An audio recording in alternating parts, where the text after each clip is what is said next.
If you want to help out and support the channel, there are a few things you can do. Go check out Flipside Gaming and use the promo code VOIDMAGE in all caps. This will get you 10% off all orders $10 or more. And if you go shopping on tcgplayer.com, go use my affiliate link in the description below. That way all purchases you make will go towards helping the channel. And lastly, go check out my Patreon. It's a more direct way that you can help the channel while also getting some more interaction. I appreciate all of your support. If you haven't already, subscribe and hit the notification bell so you don't miss any videos. Hello everyone, welcome back to another Commander deck tech video. Doing something special this time. This is a patron requested deck tech. This is for the high tier patrons of mine. So if you go on patreon.com, search for Commander Void, this is the high tier, which means once a month I will do a deck tech video specifically for you. So I'm going to do one for my first big patron, Jesus Hankerstein. This guy's pretty awesome. I actually had to ask him how to pronounce his name. It is in fact Jesus. He wanted me to do a specific deck tech for Azusa, Lost But Seeking. This deck is going to be more competitive. It's going to feature some Stax elements, which I'm not always the biggest fan of, but I will do it by request. This deck is what you're probably going to expect, aggressive ramp. It's also going to force your opponents to have to use as much mana for their spells as possible. In addition to things like Strip Mine, we are going to make it harder for our opponents to play their spells. Now that is a lock with something like Crucible of Worlds, Strip Mine, Azusa, and being able to play pretty much 3+ lands a turn. If we have 3 opponents, they're probably not going to advance in the game.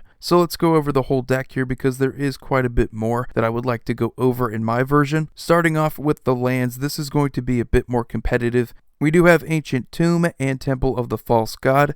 Majority of our land base is obviously going to be basic forests, so we want to get some more utility. Besiju, who shelters all, is perfect for this deck. We do have some very important instants and sorceries. We can pay 2 life to add 1 mana towards those instants and sorceries so that they won't be countered. It's a pretty underrated card, but it is a bit expensive, being $20, which if you check out the price on TCG Player, which I'll have the link in the description below, this is one pricey deck, so it's going to be a bit more expensive if you want to optimize everything. There's also the card Petrified Field, which is a nice way to get another land card from our graveyard to our hand. That way we can easily just replay it with Azusa. Now we do have ways of getting rid of our opponent's lands. We have Strip Mine and Wasteland. With Crucible of Worlds and Robin-Op Excavator, we should limit what our opponents are able to do in their turns by getting rid of their mana base. Yes, land destruction is pretty mean, it's disgusting, but it's probably one of the best ways that Azusa has to actually win against our opponents. There is another cool land strategy that you can go with: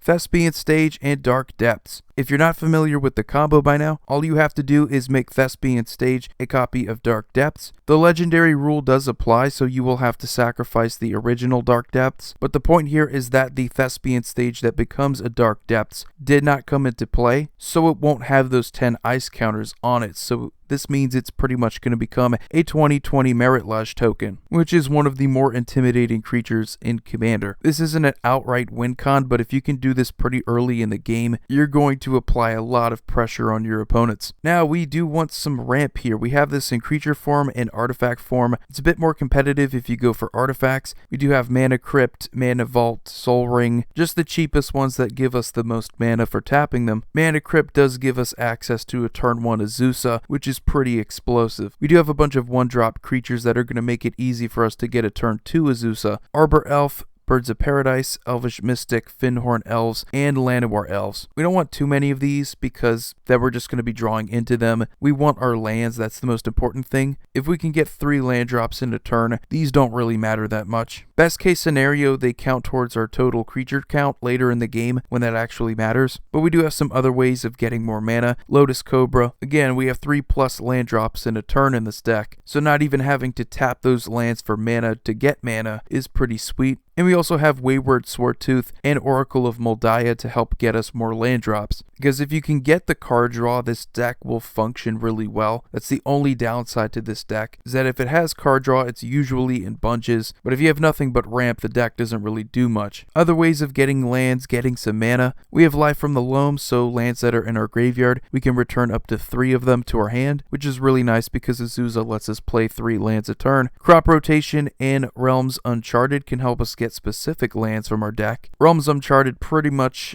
Doesn't matter what your opponents choose if you have a Crucible of Worlds, which is a really nice thing to have out there. And I'm also a big fan of Carpet of Flowers. It's another 1-drop card that can help us get a bunch of mana. It's not always a sure thing, but when it works, it really is cool. Next, we move on to some of the ways that we can make it more difficult for our opponents. While it's not always the easiest thing to get a lock on them, we can make it much more difficult. We are the ramp deck, we should be ahead of them by a mile. So Sphere of Resistance, spells cost 1 more to cast, yours too, but again, you're way ahead of them. Thorn of Amethyst does the same thing but for non-creature spells, which is pretty brutal if your opponents have to pay for something like a Signet. If they can't even get to 3 mana at this point, it's not going to be a good time. Trinisphere is pretty brutal because anything that costs less than 3 is 3 mana. Trinisphere is just a nice card because if you are able to strip mine your opponent's lands, they can't pay for removal spells like Swords to Plowshares, they can't pay for other removal spells that are probably going to help them get out of their current situation. They can't even pay for Birds of Paradise or Soul Ring. It's pretty fantastic. Jesus didn't ask me to put these in here, but I thought they would be pretty cool. Smokestack. During your upkeep, you may put a soot counter on Smokestack, and during each player's upkeep, that player sacrifices a permanent for each soot counter on Smokestack. Give it a few turns, and your opponents are probably going to concede. You should be able to play way more lands, keep your turns going, play more permanents. Smokestack is not going to hurt you. There's also a pretty sweet card called Storm Cauldron. Each player may play an additional land during each of his or her turns, but whenever a land is tapped for mana, you return it to its owner's hand. While this may not be perfect for us, we do have 3+ land drops in a turn. If our opponents only have 2 land drops on their turns, they're most likely not getting much back. And then a pretty disgusting card, God Pharaoh's Statue. Spells your opponent's cast cost 2 more to cast.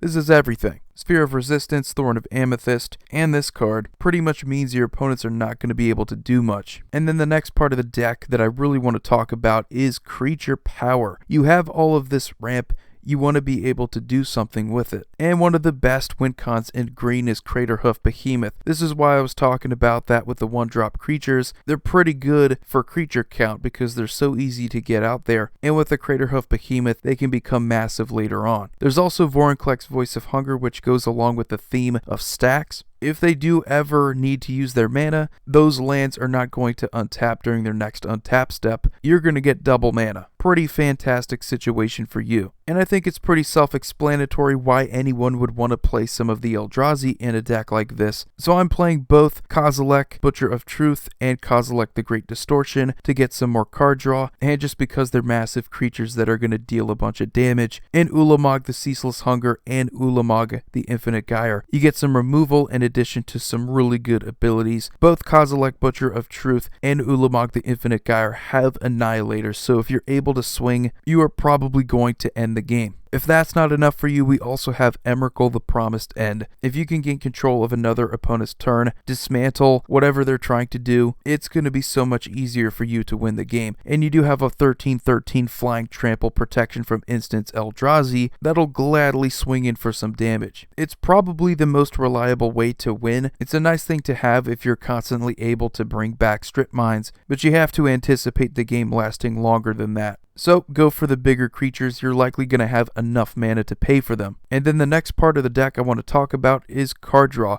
Card draw is so important because if you don't have any way of filling your hand back up, you're not going to have anything to do. You're going to have a bunch of ramp, but nothing to do with it. So in addition to cards like Sylvan Library, I also want you to explore the possibilities of using a card like Recycle. You skip your draw phase, but whenever you play a card, you draw a card. It does pretty much make your maximum hand size too, but again, this is a deck where you're getting a bunch of mana and playing a bunch of spells. It shouldn't hurt you that much. The point with this card is to just get a bunch of card draw on your turn and to keep your turn going. In a similar sense, but in a much safer way, Horn of Greed is perfect for this deck. Whenever we play a land, we're going to draw a card. We also give that card draw to our opponents, but we should be way ahead of them in terms of land drops. And there is nothing wrong with playing a Harmonize in a deck like this. It is one of the more consistent cards in green. In Shamanic Revelation, we draw a card for each creature we control and gain 4 life for each creature we control with power 4 or greater. We don't care about the second part, we want the card draw. We're also playing Regal Force because it's another way that we can draw a card per creature. Just about every creature we have is going to be green, unless it's an Eldrazi, of course. We also have Mind's Eye. Again, we have a bunch of mana, at times probably not a lot to do with it. Pay 1 mana whenever an opponent draws draws a card so that you can draw a card. And probably one of the best cards in this whole deck is Memory Jar. It is a colorless way that you can refill your hand for a short period of time. In this deck, that's all that really matters. If you have a bunch of mana to use, you're probably going to play every card you get. Very explosive one to put into the deck. But a pretty underrated option that I want you to take a chance on is Endbringer. It untaps during each other player's untap step. You can tap it to deal 1 damage to target creature or player. You can pay a colorless to tap it, and target creature can't attack or block this turn. But what I'm really into is paying 2 mana to tap it to draw a card. That is 2 colorless, but it untaps during each other player's untap step. Mana sinks are a big deal in this kind of deck. You are going to be ahead on mana, and there are going to be many times where you're not going to have anything to do with it. Why not save up your colorless mana to draw more cards? Other than card draw, there are just ways that we can tutor up some creatures and potentially win the game. Finale of Devastation, Genesis Wave, Natural Order, Summoner's Pact. These are pretty much going to make it so that we can either Craterhoof or get one of those Eldrazi's out there. Other than that, that's pretty much the deck.